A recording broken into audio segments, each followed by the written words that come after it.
Hello there, it's such a privilege to be with you to talk about emotional intelligence.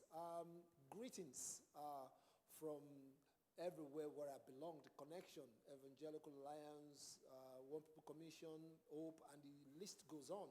I'm so delighted to be speaking to you today on emotional intelligence.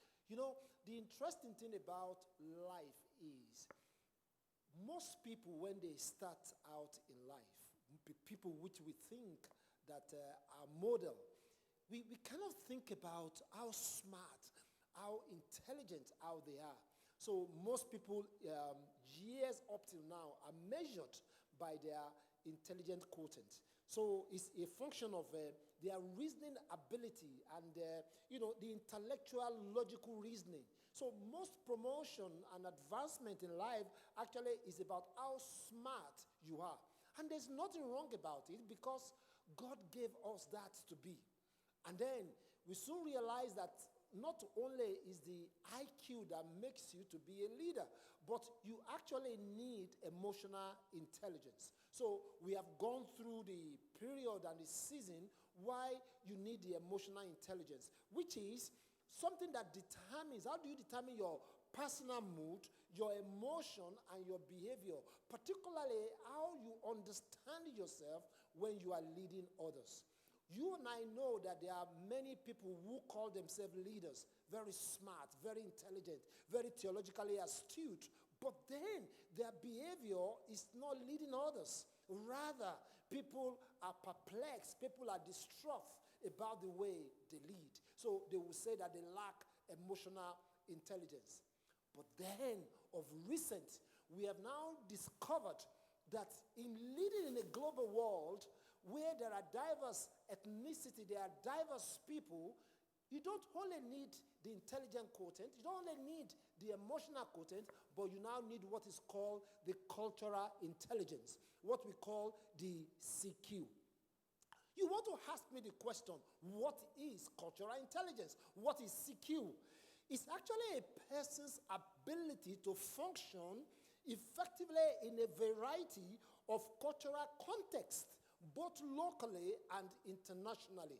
So what does that mean? It means that your fluidity in your ability to engage, not only in knowing yourself, but in knowing other people, and it is that fluidity of you to be able to engage with those who doesn't look like you, smell like you, or doesn't come from the cultural paradigm in which you operate.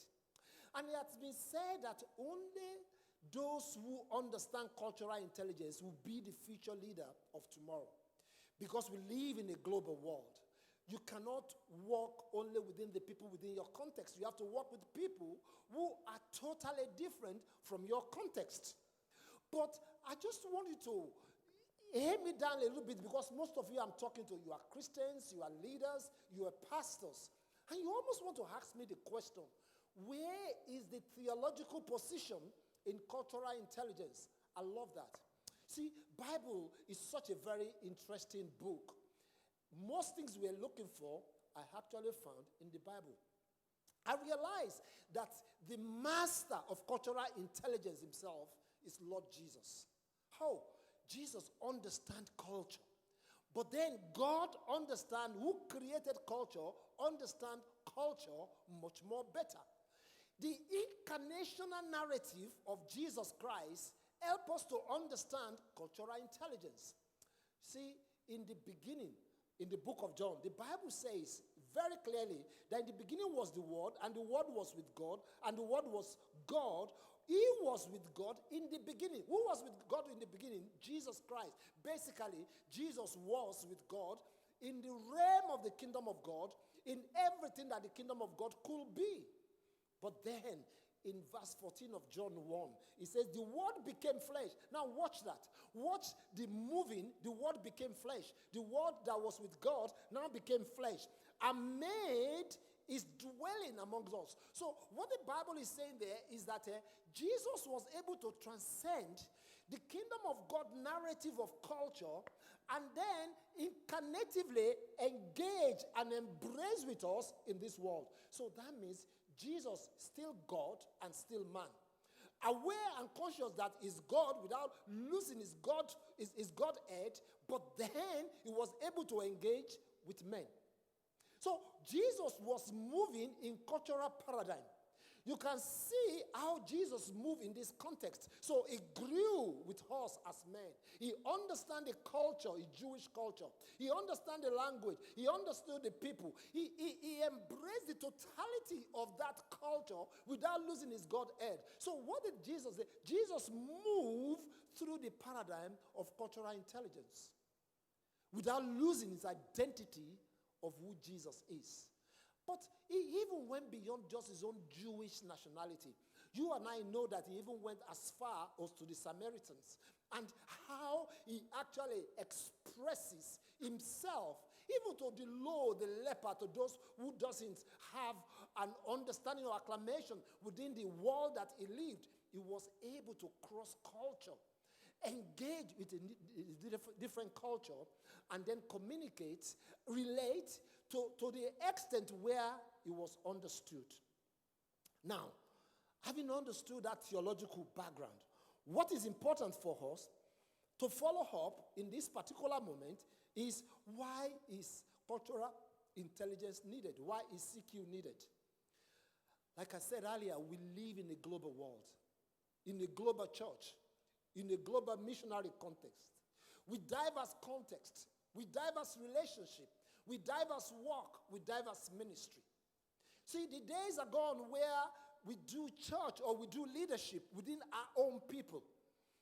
Wherever you are in the world, people are going to travel to where you are. And wherever you are, you're going to travel to other areas where it doesn't look like where you come from. And that's why being culturally agile will determine how you are successful in life. For me, one of the most interesting examples will be currently my experience with building my website. Interesting that the person that built my website was from Dubai. I was relating with him within his own cultural context in Dubai. The person that provided the content for me was from France. The person that designed it was from Nigeria. The person that took the photograph of my website was from Ireland. The administrator for it was here from UK, and while the person that designed my logo was from United States of America. Just pay attention through that cultural fluidity of the way the world is. Which means it's only a person that doesn't want to grow into the future will limit your core within your own cultural paradigm. It means that we have to move from a particular culture we found ourselves being intentionally engaging with other culture. It will only take cultural intelligence to engage in a diverse context with everyone around the world, particularly for most of you who are listening to me as pastors, as leaders, as head of establishment. You need cultural intelligence if we are really going to navigate the future. But then there's a challenge. There's a challenge that we are all faced that we don't even know that we face this challenge. It's actually navigating between what I call the cultural core and your cultural flexibility. And let me explain that. In a scale of 1 to 10, you have your cultural core and you have your cultural flexibility. Your cultural core is what determines how you behave, what you see, the worldview you are shaped from. It actually determines the values that shapes your life, your cultural core. It shapes how you think. It shapes what you say. It shapes everything about you. And then you have the cultural flexibility. That is the one in which you can change and adjust. The challenge with most people will be that their cultural core will be like 7 in a scale of 1 to 10, where the flexibility is 3. So which means they are so unadaptable, they are rigid within the cultural lens in which they see life. And then that is where the challenge for most people come. I can imagine people of the older age, how their cultural rigidity within their core will make them not to say, I cannot tolerate this. No, this can't be. This is not how we behave. This is not how we do things. This is not the things are. Because they are rigid within their cultural narrative. But then, you will imagine the emerging generation, the Generation Z, the millennium. You will understand that because of the global world that we live, they are more culturally flexible to adapt and to adjust to what we do.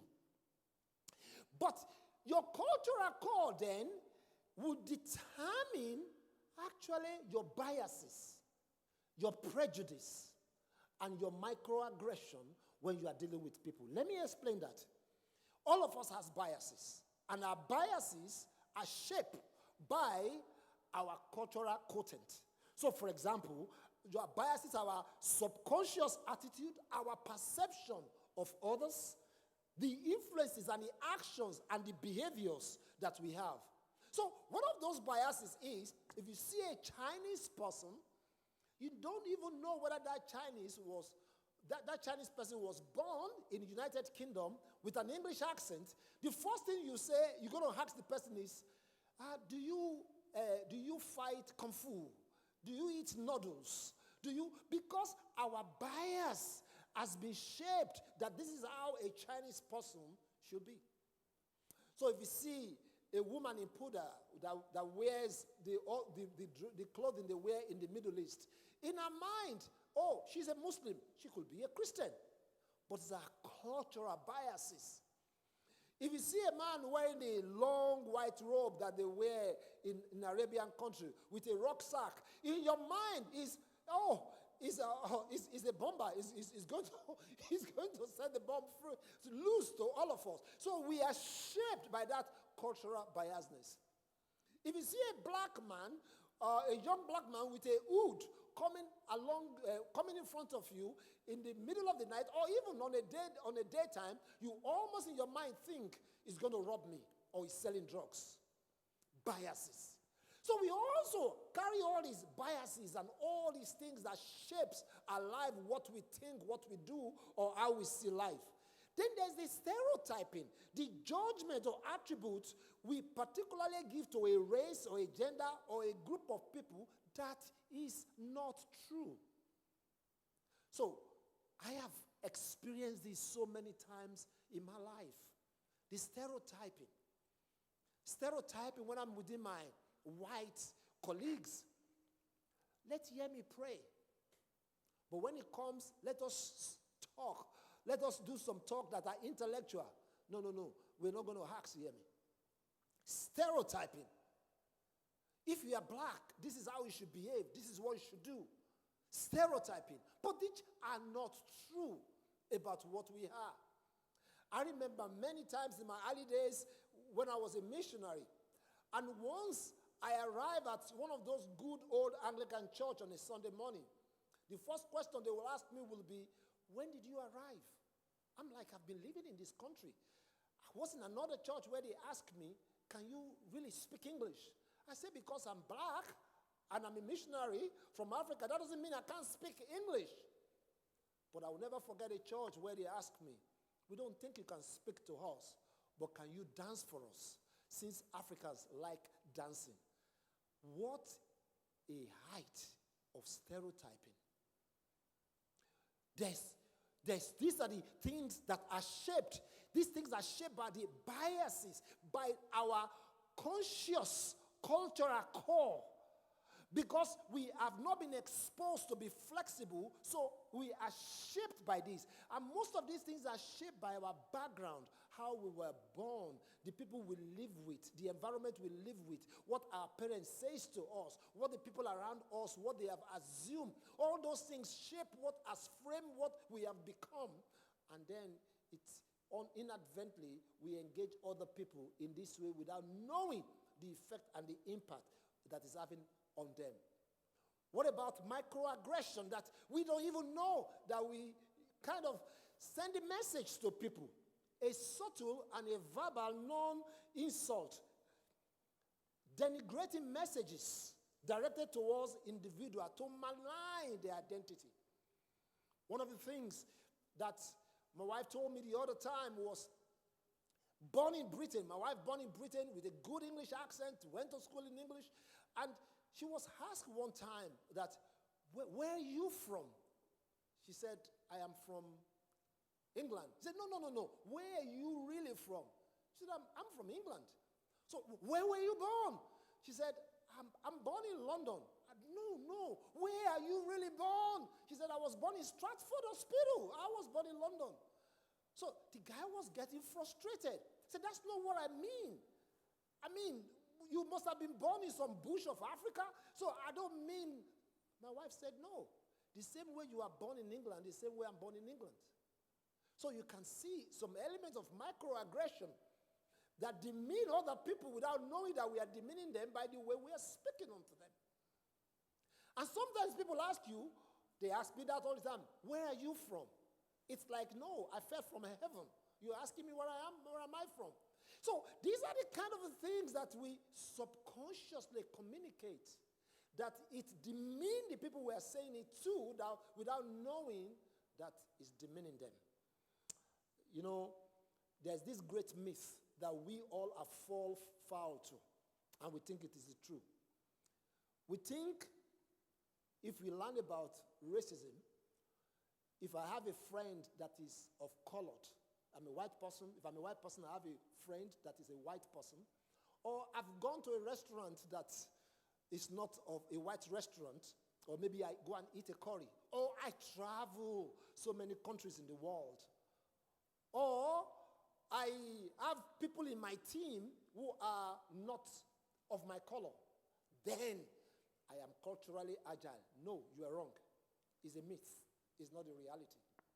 It's a myth in the sense that you don't become culturally agile because you've just spoken to somebody that is not like you, because you've just eaten with somebody that is not like you, because you've just listened to somebody that is not like you, because you've just embraced somebody that is not like you. It's just information.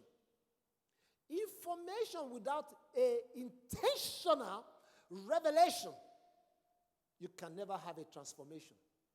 Most of the time, we stop at information. And information is great, but it's not, most of the time, it's not intentionally deliberate to provoke our inner being so that we can change for better. Until we'll evaluate ourselves and intentionally look at our cultural values, it is then we are going to give space to be flexible. So that way we can then increase our flexibility scale and then begin to look at our cultural core. What do we need to change? What is it that we don't need to change? What do we need to adapt to? What do we need to accept? What do we need to live by? What do we need to learn about other people so that we can enter their world? Then the question then is, how do we change to be culturally agile? Which takes me back to the whole concept of cultural intelligence. How do I change? It's about traveling that journey. How do I become culturally agile? How do I become culturally flexible? How do I not only think about myself, but how do I think about other people's world and their context so that my behavior and action is an understanding that I want to enter into somebody else's world so that we can work together in unity. There are 4 capabilities or components of cultural intelligence. The first one is called the cultural intelligence drive, and I will explain. The second one is called cultural intelligence knowledge. The third one is called the cultural intelligence strategy, and the last one is called cultural intelligence action. Now, what is cultural intelligence drive? See, cultural intelligence drive is when you show some deep level of interest, a persistence and confidence when you are having multicultural, towards having a multicultural interaction. It's a kind of a motivation that you have within you. You have a drive, a motivation. I want to really become culturally agile. It's a motivation. It's a drive. It's an intention. I really want to. I'm prepared. I'm passionate about it. This is what I want to do. I want to move from where I am to where I need to be to make a difference. It's a motivation to learn and adapt a new cultural setting. You see, there are always, for me, there are a couple of examples from my colleague. I was one time traveling with a friend of mine to Afghanistan. And then when we got to Afghanistan, particularly in the capital city, and we went for a meeting. And I was amazed at the meeting that when we got to the meeting, can I still continue? When we got to the meeting, I was shocked that we spent almost 80% of the time at the meeting just talking about relationship.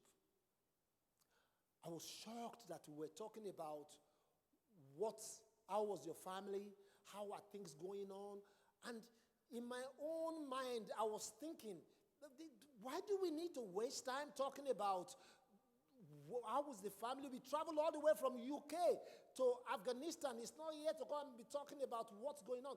But then, just about 5 or 7 minutes before we left the meeting, and he then pulled through what we came there to discuss. And I could see the people at the other hand, they just sign it off. Yes, yes, yes, yes, yes. And when I left that meeting, I asked him, how did that happen? And he said this to me: you have to understand the drive for cultural integration in this world. He said to me, if we were to be in UK, when you come to meeting, A is A, B is B, C is C. You repeat what you said so that people know exactly what it is, and you shake hands and you go.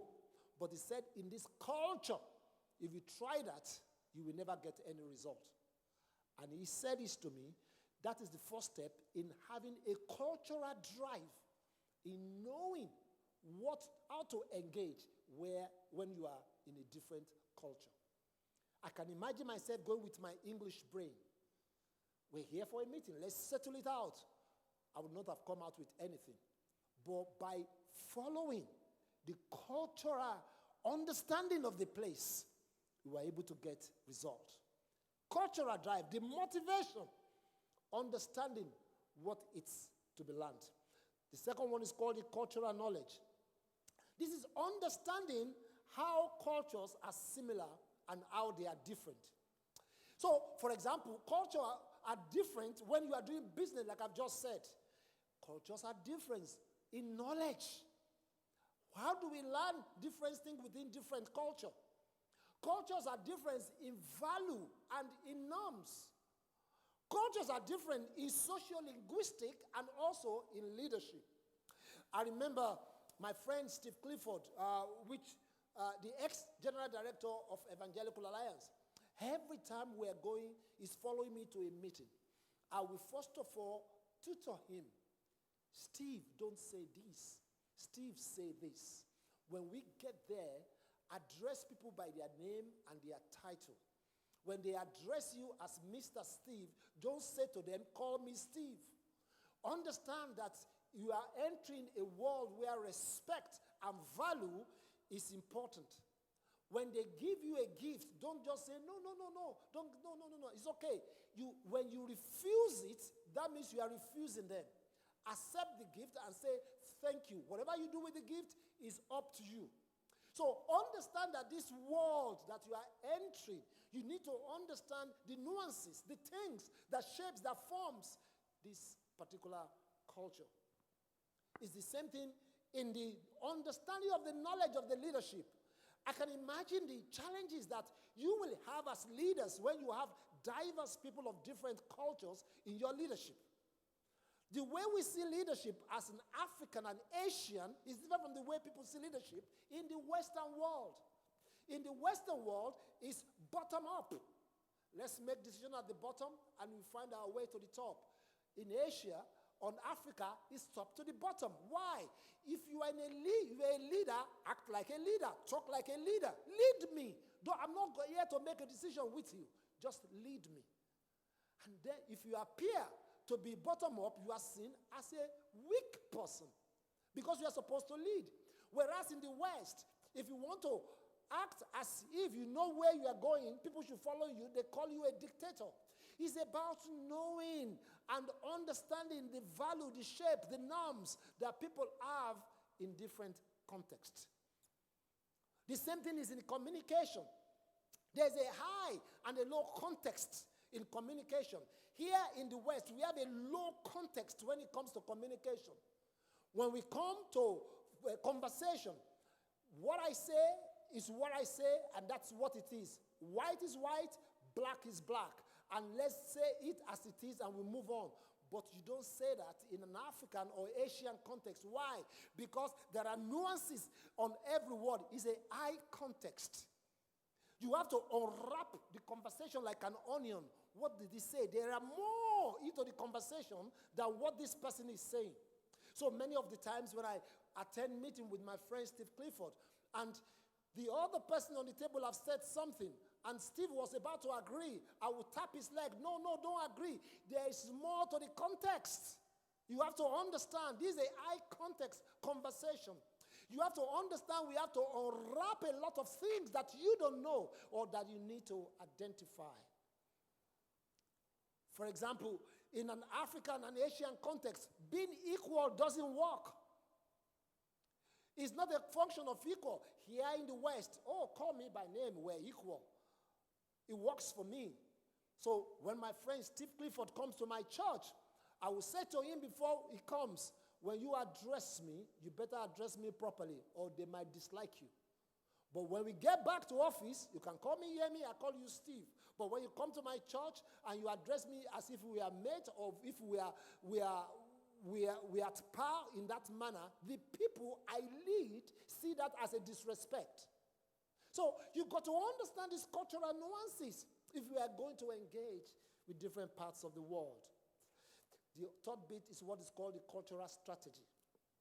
The cultural strategy, cultural intelligence strategy, is your awareness and ability to plan for multicultural interaction and engagement. It's planning ahead before you actually engage in a cultural diverse encounter. It's your awareness of yourself and sensing the perspective of others, checking clearly very well the assumption and adjusting yourself before you enter into the conversation. You know, in the Western world, we are individualistic in what we do. So, individualistic in the sense that everybody pursues his own interest. Once I've said it, it's me and everybody goes. Whereas in Africa and Asia, it is collectivism. So there's a strong relationship around everyone takes responsibility. We are together, we are family. Like they say in Africa, it takes a village to raise a child. It's collective responsibility. Whereas it's extremely individualistic here. I leave my house, you leave your house. I come to church, I say hello to you. If I don't invite you, don't come to my house. But back in Africa or Asia, I don't need to invite you before you knock on the door of my house. You're welcome. I don't need to send an invitation to you when my daughter is getting married. I say it's only for 40 people. What is 40 people? The whole village is coming. That's the way we operate. So it's understanding that nuances and stuff like that. And it's the same thing when we come to the West. So you might be my best friend at work, and you might be getting married, but I won't get the invitation. It's very simple. It's because it's individualistic. You want those who you want, who you can cater for. But back in an African context, I'm getting married, the whole office, the whole village, the whole street, everybody bring their own food, their own meal. It's a party. It's collectivism. And so we have to understand that when we are leading people from a different context, what does it mean? How do we engage and how do we relate? And finally, the last part of that is what I call cultural action. It's your ability to then to adapt when relating and working in multicultural context. Your flexibility to verbal and non-verbal behavior, where you modify your speech and your verbal behavior. So at this point, you have now you almost become an expert when you enter that world in the way you behave, in the way you see things, in the way you do things. So you have come into actually activating what you have learned over a period of time. I found cultural intelligence extremely interesting, even when we are communicating. It's very interesting that there was this test they gave out to students on the cultural intelligence like that. So they did say that there was a boat about to sink, and a man was in the boat with his wife, his child, and his mother. And then they asked people from different ethnic contexts, who are you going to save first? They asked people, different people. Guess the answers from different people. The people from Africa and Asia, all of them unequivocally said they were going to save their mother. Everyone from US and Europe, they said they were going to save their child. Unfortunately, nobody was saving the partner. But what do you learn out of this? It means what is important to us individually is different. To an African, my mother is important to me. To a European, my child is important to me. No one is wrong, but it's just the lens at which we see life, at which we evaluate life, and at which we engage in what we do. Friends, as I bring this to close, let me just encourage you that we live in a world now where the ministry for the future is beyond just doing ministry within the confine and the context of our cultural narrative. We live beyond just taking what is called to us as the gospel. We live in the world where there are diverse expressions, either with age, either with gender, either with culture or ethnicity, are different. And those that will be able to make a difference in future in the world are those who are able to change. For you as leaders who are listening to me, you probably are facing a challenge in where you are in moving along your cultural flexibility. Maybe people that are not like you have come to your church and they have left. Maybe you are leading the people that doesn't look like you and you are always having conflict with them. And you are thinking, why are we not getting home together? This is the point where you have to take time to understand cultural intelligence. Teaching you like this will not make you be an expert in cultural intelligence. It's a whole array of deconstructing the mind and the heart and then reconstructing it in a way that will make you to be fragile and to be agile to make the future be the best of what it's supposed to be. I end by reading what Apostle Paul wrote about Jesus Christ in the book of Philippians. And this really settled it for me, really. The agility of Jesus Christ and the impact of what he made. In Philippians chapter 2, from verses 6, it reads, it says, who be in the very nature of God. Nature of God. It comes from the nature, the person, the personality of God. He did not consider equality with God something to be used to his own advantage. I'm not equal to you, God. So I'm going to use that to my advantage when I come into the world. Rather, he made himself nothing. He deconstructed himself to be nothing by taking the very nature of a servant. Being made in human likeness, God become man in human likeness so that he can interact, cultural change, cultural journey, cultural transformation.